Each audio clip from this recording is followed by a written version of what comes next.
Good evening, everyone. It's Jocelyn and Tommy, and we're here tonight because I want to help you make sure you always have tricks in your bag when it comes to circle time. And tonight, I want to share with you one of my favorite ones. Is it me? Yes, Tommy, it is you. So tonight, we're talking about how to use music and puppets at circle time. But tonight, we're really just going to talk about you. Oh, yay! I just love it when you talk about me. That's right. So if you're joining us tonight, definitely pop in and say hello. Let me know how my Wi-Fi is because I seem to somehow be in the middle of nowhere and my Wi-Fi isn't very good. So if you're on here and it's coming through and you can hear me and see me and all of those good things, it's always fun to get that reassurance. Oh yeah, I love that too. Sometimes the video just doesn't turn out very good, does it? That's right, Tommy. You've probably seen a few of those videos. Oh yes, I have. All right. Well, tonight I'm going to talk about puppets because I always have experiences where kids start getting silly, and let me tell you, it happens a lot, and I know that I have to find something that can get them back immediately. Otherwise, it may be that I just simply have to call off circle altogether. So, thanks, Rebecca. So thank you for that, telling me that we're coming through clearly. And so when it comes to puppets, they are one of those tricks that you're going to have in your bag.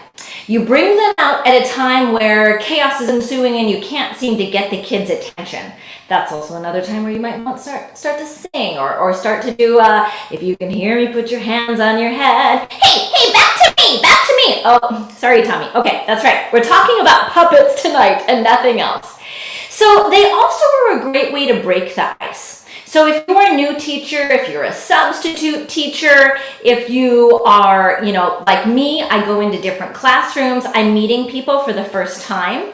It's so nice to have something that I can bring that I know is going to immediately captivate the kids. Now, don't get me wrong, I still get the comments of, you're talking for him, he's a puppet.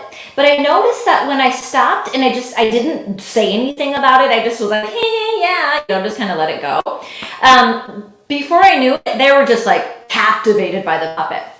Now, puppets work for all ages. I was just in a toddler room yesterday. Oh yeah, they were so cute. And they loved him too. They were a little bit, apprehensive at first, so you always want to make sure you're reading the audience. But they were captivated by him too, and it didn't matter what I said. Now, the thing about it is you can introduce new friends, you could introduce new concepts, but one of the things that you can do is, let's say you're having trouble when kids are out in the different centers, and let's say over in the block area, somebody knocked somebody's beautiful block structure down, and that happened earlier in the day. Well, when it comes time to circle time, Tommy can come out, that's my friend, Tommy, and Tommy can talk about that. He can say, oh, Jocelyn, today when I was playing, I saw my friend Sarah making a really cool structure, and I really loved it. And then I saw Jared come over and knock it over. Oh no, Tommy. How do you think Sarah felt about that? Well, she looked really sad when that happened. Oh, Tommy, well then what happened next? Well, Jared didn't realize she wanted it to stay standing, so guess what he did? I don't know. What did he do? He went and helped her build it again. Did he really?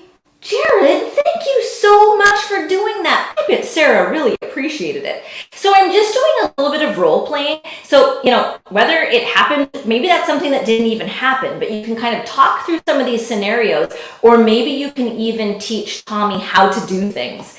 So, maybe Tommy hasn't been washing his hands very good. And so the class can teach Tommy how to wash his hands better. There's so many different opportunities. But the other thing is just really simply going back and forth and dialoguing with him is it's just so entertaining for the kids. I'm going to tell you right away, you are going to feel super silly. And that's normal. If you feel silly, you're probably doing it right. That's the thing about this job that we're in. We're getting paid to play. And when you embrace that, you are going to really reap those benefits. Now, you can use this puppet at circle time or really any time. But there's a few things I want you to keep in mind. I want you to make sure that this puppet doesn't get touched by other kiddos. You want to keep the magic inside your puppet. So if this is your class puppet, you can have the kids come around and give him a hug or pat him on his head, but I really wouldn't recommend letting anybody else hold him and run him. That's, again, it's just a way to take that magic away. So you want to be sure and be that one. So keep him up high, put him somewhere where kids aren't, in a place where they might want to try to grab at the puppet. Now, I have a couple different puppets, and with that, I need to know their personality. So while we're talking about personalities, when you get yourself a puppet, let's say you don't have one yet, I want you to think about things about your puppet. So for instance, you want to come up with a name for your puppet. You want to create that personality. So is he or she shy? Is he, loud? Is he funny? What are some things about him? So we name him. Think about an age for your puppet. Did you see the other day, Big Bird is in the news right now for getting a vaccination. And I noticed that they said that Big Bird is 6 years old. Who knows? I never really knew how old Big Bird was. But the puppets, the Sesame Street, they have an age for them, and that's important to know. You want to know the likes and dislikes of your puppet because that just makes them even more alive. Now, I will warn you, you need to keep notes on this because your kiddos will remember those characteristics and you'll want to be right there with them.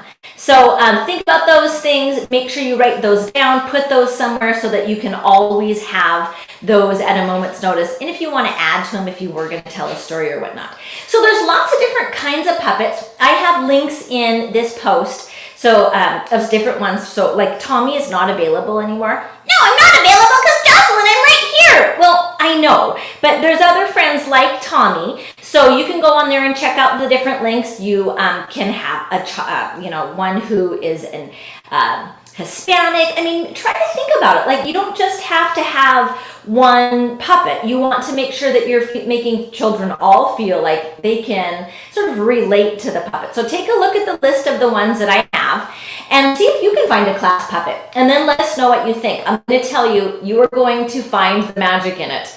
As soon as you sort of get over yourself feeling silly, but make sure to practice.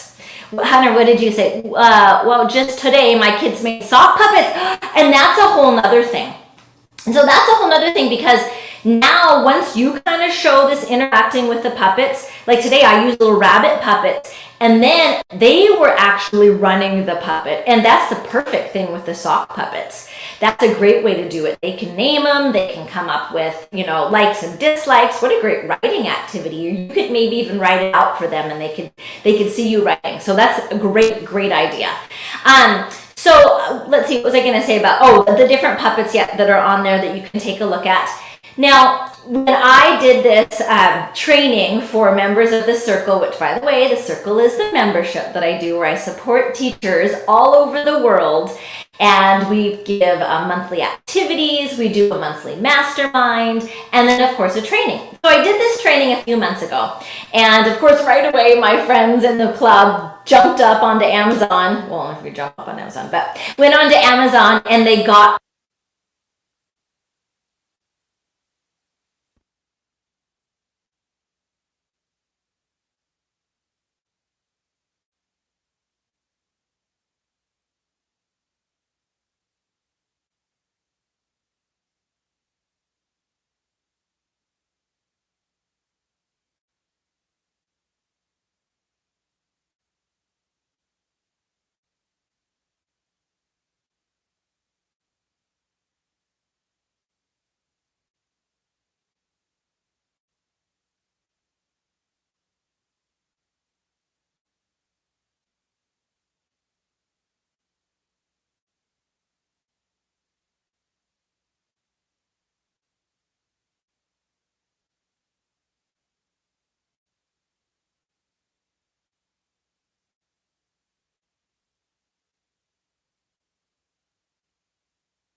coming back. Okay, can you hear me now? Can you hear me now? Oh no. What happened to the puppet? What happened to the sound? Okay, let's see. That was my new mic too. Okay, here we go. Intern. Okay, can you hear us? Can you hear us? Oh yeah, you can hear me now. Okay, back to the story. So anyway, I don't know what you missed. So I'll go back and tell you that Cheryl and Tara, she also got a puppet right away. Oh yay, I'm so glad you can hear me now. I have no idea. I have these little cute little microphones, but or speakers, but I don't know what's going on with them. And they've just had so much success. But the thing about the circle is because we have these monthly trainings, it's kind of like being able to go to a conference. You know, when you go to a conference, let's say you go to it over the weekend, and then Monday you're so excited to teach what you've learned. But like by like 2 weeks in, you're kind of, the energy has sort of gone away. Well, the same thing can happen the opposite way when you join the circle, because every single month we're getting you excited through trainings and activities, and that momentum really keeps you engaged in your job. So if you are interested in joining the circle and joining our teachers and no longer have to search for activities because I've done all the work for you, I have a huge database of activities with videos and activity guides and all the music downloads, the printables. I've done it all for you. If you're tired of wasting your Sundays, I don't like wasting my Sundays on anything but football. oh, you watch football? I had no idea. I better write that down. Oh yeah, football and, well, cooking. Oh, okay. I did know that you liked to cook. So if you're interested in making sure that you have amazing circle time activities, whether you're teaching virtually or in person, the circle really is a great membership to join for inspiration and excitement. So I am so excited to have you joining us. We have many new members who are joining us this round, but you have to decide by Friday at midnight. That's this Friday. I think it's the 12th. And then the doors close so we can get back to work working on our circle times. Oh yeah, and talking more about me. Well, I don't know if we'll be talking more about you, but maybe you'll make an appearance in one of the videos or something. Oh, that sounds like so much fun. All right, well, if anybody has any questions, sometimes you hear about these memberships and you're like, what's this about? What would I even learn from it? Go ahead and send me a message, email me, call me. We can set up a time. I want to help you be the best version of you that you can be, really be the best teacher that you can be. So thank you for joining me tonight. And thank you for joining me. And I hope you jump on Amazon or maybe look in your toys, anything. You might have a puppet already. Grab that puppet, name that puppet, bring it to your next circle time, and then let us know. It's always fun to share those success stories. So let us know, how'd the puppet do? What did the kids think of it? Practice also talking for the puppet, like know the voice that you're going to use. Even though my lips are moving, nobody ever says anything. So I just keep moving my lips and I'm not so worried about that. But I want to make sure that you're talking, and then I'm talking. you're talking, and then I'm talking. Because if I kind of get confused, all of a sudden, I might start talking for him in that voice. So practice, but have lots of fun.